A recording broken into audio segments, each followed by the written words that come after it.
নমস্কার, লিনাস ওয়ার্ল্ডে আপনাদের স্বাগত। আজ আরও একটা নতুন ব্লগ নিয়ে আপনাদের কাছে চলে এসেছি।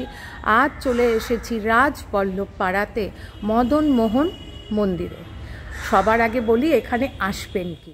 উল্টোডাঙ্গা স্টেশন থেকে আহিরিটোলা যে অটোগুলো যায় সেই অটো করে উঠে আমি এই শোভাবাজারে ওপারে নেমেছি। এপারে চলে এসে এই যে দেখতে পাচ্ছেন শোভাবাজার সুতানুটি 1 নম্বর গেটের পাশ থেকে মিনিট 3 থেকে 4 হেঁটে গেলেই আমরা মন্দিরের সামনে পৌঁছে যাব। হলুদ রঙের যে বিল্ডিংটা দেখতে পাচ্ছেন ওটা হচ্ছে এবি স্কুল। ওর ঠিক অপোজিটে একটু এগিয়ে গেলেই দেখতে পারবেন এই স্ট্যাচুটা। এটা হচ্ছে বিশ্বশ্রী মনতোষ রায়ের স্ট্যাচু। তার ঠিক পাশের গলি হচ্ছে রাজবল্লভ পাড়া। চলুন আপনাদের দেখিয়ে দিচ্ছি কিভাবে যাবেন। এই পাশে একটা পার্ক আছে।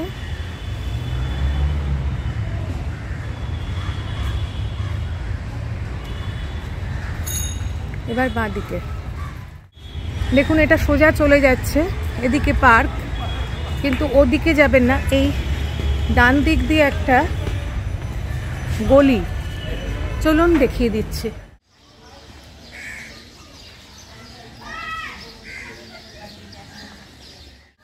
এটা হচ্ছে শিব শীতলা মন্দির, দেখতে পাচ্ছেন এটাও বিশাল বড় মন্দির।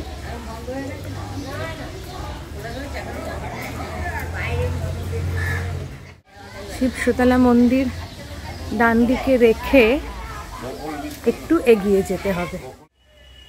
পাশেই কুমোরটুলি, তাই দেখুন দুধারে শিল্পীরা ঠাকুর গড়িয়ে রেখেছে। শিখেছি একদম মন্দিরের সামনে, দেখুন শ্রী শ্রী ঈশ্বর রাধা মদন মোহন জিউ ঠাকুর, প্রতিষ্ঠাতা গোকুলচন্দ্র মিত্র, আর স্থাপিত হয়েছিল 1761 সালে।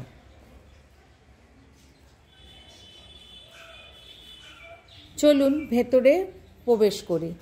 আর মন্দিরে ভেতরে প্রবেশ করি, একদম সামনেই দেখুন একটা বড় দালান, ওখানে পরে যাব। তার আগে চলুন বাঁ দিক দিয়ে, মন্দিরের বাঁ দিকেই হচ্ছে মূল মন্দিরে যাওয়ার অনেকগুলো সিঁড়ি দেখতে পাচ্ছেন। এখান থেকে মূল মন্দিরে যেতে হবে। আর ডান দিকে দেখুন, ডান দিকে রয়েছে একটা সুন্দর মন্দির, যেখানে রাধা কৃষ্ণ দোলনায় ঝুলছে। দেখতে পাচ্ছেন কি অপূর্ব বিগ্রহ।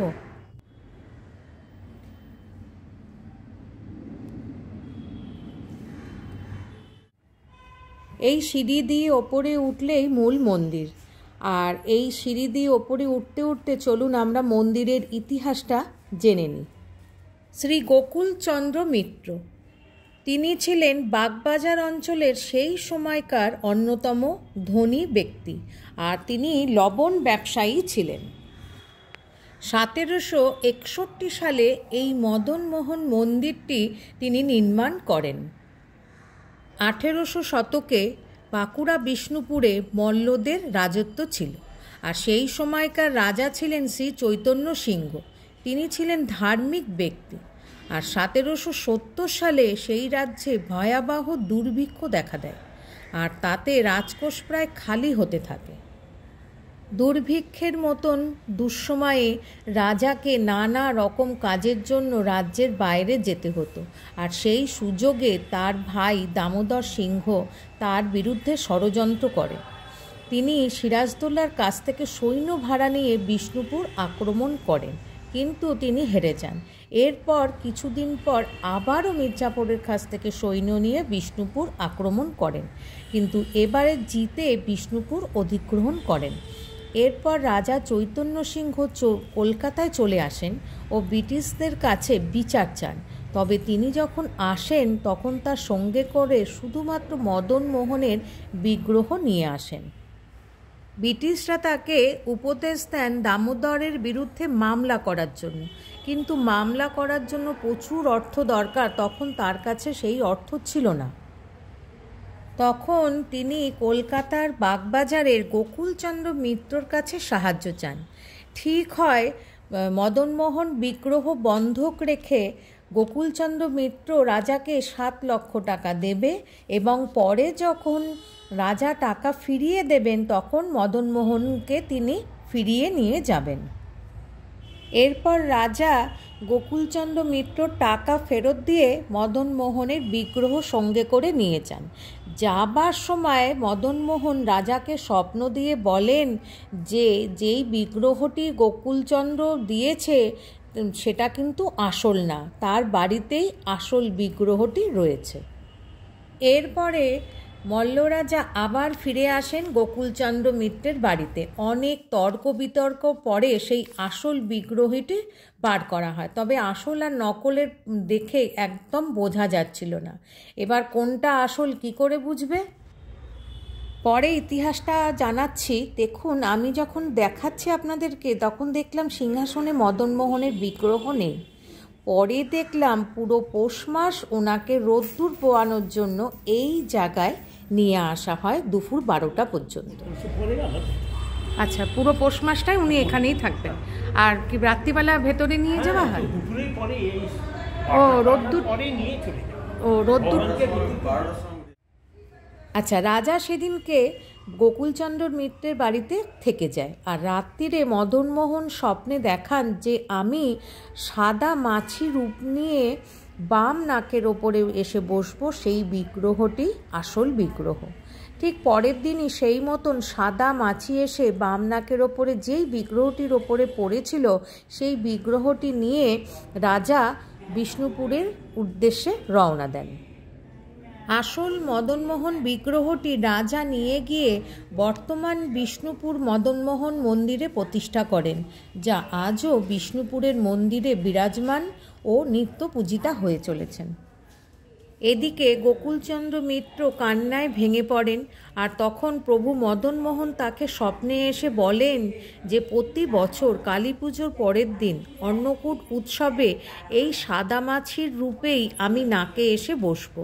আর সেই থেকেই প্রতি বছর কালী পুজোর পরের দিন অন্নকূট উৎসব খুব ধুমধাম করে এখানে পালিত হয়। আজও প্রতি বছর অন্নকূট উৎসব খুব ধুমধাম করে পালন করা হয় ও ভক্তদের বিতরণ করা হয় নানা রকম প্রসাদ।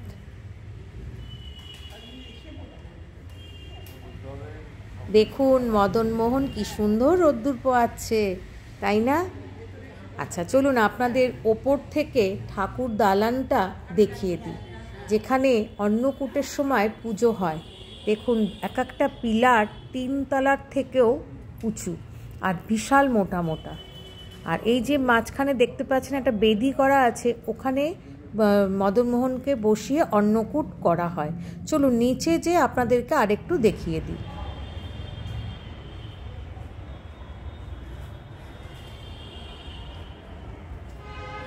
সামনে দেখতেই পাচ্ছেন পুজোর দালান আর এক একটা বিশাল বড় বড় পিলার দেখতে পাচ্ছেন। আর এত মোটা যে একজন তো পারবেই না, আর উচ্চতা হচ্ছে 3 তলারও ওপরে। আর কড়িকাঠ দ্বারা, আগেকার কড়িকাঠ দ্বারা দোতলাটা নির্মাণ করা হয়েছে। আর এখানে 16টি পিলার রয়েছে। আর এই যে এখানে সাদা যে বেদিটা রয়েছে, ওইখানে মদনমোহনকে বসিয়ে অন্নকূট উৎসবের সময় উৎসব পালন করা হয়। আর পুরোহিত মশাইরা ওপর থেকে প্রসাদ ছড়ে আর মায়েরা আঁচল পেতে সেই প্রসাদ নিচে দাঁড়িয়ে গ্রহণ করে। দেখতে পাচ্ছেন কি সুন্দর, অসাধারণ। অন্নকূট ছাড়াও এখানে ঝুলন ও জন্মাষ্টমীও খুব ধুমধাম করে পালন করা হয়। এবারে বলি মন্দির খোলা আর বন্ধের সময়। সকাল 6টা থেকে 12টা আর 4টে থেকে 8:30 পর্যন্ত রাধা মদনমোহন মন্দির খোলা থাকে।